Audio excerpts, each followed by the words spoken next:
Jól sikerült Birkás Balázs rajtja a 6-os pályán.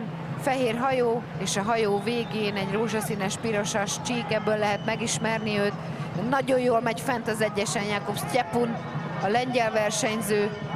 Mellette a 3-ason Badri Kavilesvili, a georgiai versenyző az, aki még igen szaporázza, és itt lent a 8-ason Dragosavjevic, a szerb, és lehet, hogy szerb futamgyőzelem, nem, talán fent az egyesen Jakub Sztyepun érkezett be elsőként.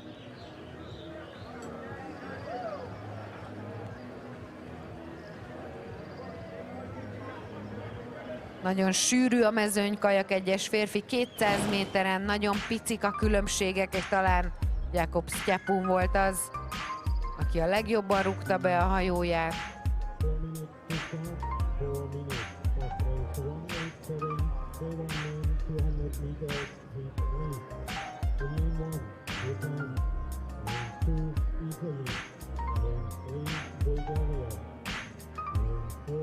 United States of America, and 5 Czech Republic, and 6 Lithuania, and 7 Finland, and 8 Portugal.